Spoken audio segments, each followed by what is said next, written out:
നമസ്കാരം.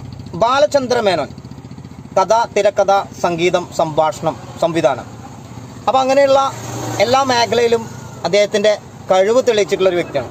അപ്പോൾ ബാലചന്ദ്ര മേനോൻ അദ്ദേഹം സിനിമയിൽ ഒരുപാട് വർഷങ്ങൾക്ക് മുന്നേ അദ്ദേഹം നല്ല നല്ല സിനിമകൾക്ക് ഉടമയായിരുന്നു. ഒപ്പം തന്നെ നല്ലൊരു നായകനായിരുന്നു. അങ്ങനെ അദ്ദേഹം സിനിമകളിൽ നിന്നും കുറച്ച് നാൾ വേറിട്ട് നിന്നു. ഹേമ കമ്മിറ്റി വന്നതോട് കൂടിയിട്ട് ഒരുപാട് നടിമാർ അവരുടെ പ്രശ്നങ്ങൾ, അവർക്കുണ്ടായ സിനിമയിലെ മോശം അനുഭവങ്ങൾ പങ്കുവയ്ക്കാൻ വേണ്ടി മുന്നോട്ട് വന്നുകൊണ്ടിരിക്കുന്ന ഒരു സമയമാണ്. അങ്ങനെ ഇരിക്കുമ്പോഴാണ് ബാലചന്ദ്ര മേനോനെതിരെ ഒരു നടി മീനു മുനീർ പരാതിയായിട്ട് വന്നിരിക്കുന്നത്.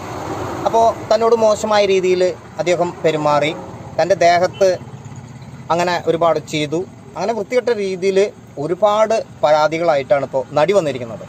ഇതെല്ലാം തന്നെ യൂട്യൂബ് ചാനലിൽ ഒരുപാട് യൂട്യൂബ് ചാനലുകൾ ഇത് ഏറ്റെടുത്തു. നടിയുടെ ഇൻ്റർവ്യൂ സോഷ്യൽ മീഡിയ മുഴുവൻ പരന്നു കഴിഞ്ഞിരിക്കുകയാണ്. അപ്പോഴാണ് ബാലചന്ദ്ര മേനോൻ ഇപ്പോൾ ഒരു പുതിയ കേസ് കൊടുത്തിരിക്കുന്നത്. തനിക്കെതിരെ ഇങ്ങനെയുള്ള ഒരു ആരോപണം അത് തെറ്റാണ് എന്നുള്ളത് ഉറപ്പിച്ചുകൊണ്ടാണ് ബാലചന്ദ്ര മേനോൻ കൊച്ചി സ്റ്റേഷനിൽ പരാതി കൊടുത്തിരിക്കുന്നത്. പരാതിയിൽ സെപ്റ്റംബർ 16 നടി കേസ് കൊടുക്കാൻ നിൽക്കുകയായിരുന്നു.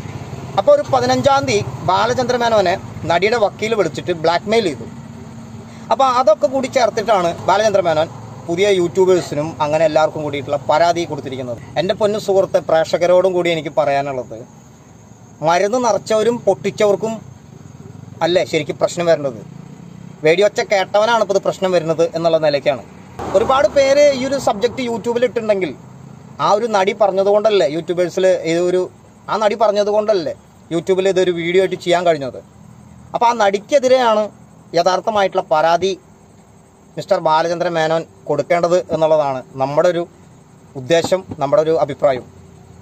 എന്നിരുന്നാലും അദ്ദേഹം തെറ്റ് ചെയ്തിട്ടില്ല എന്നുള്ള ഉറച്ച തീരുമാനമുണ്ടെങ്കിൽ, അല്ലെങ്കിൽ ആ ഒരു ഉറച്ച വിശ്വാസമുണ്ടെങ്കിൽ, ധൈര്യമായിട്ട് ഈ ഒരു കേസ് മുന്നോട്ട് നടത്തി അതിനെ തെളിയിപ്പിക്കുക എന്നുള്ളതാണ് സാർ ചെയ്യേണ്ട ഏറ്റവും വലിയൊരു കാര്യം എന്നുള്ളത് നമ്മുടെ ചാനലിലൂടെ നമ്മൾ അവതരിപ്പിക്കുകയാണ്.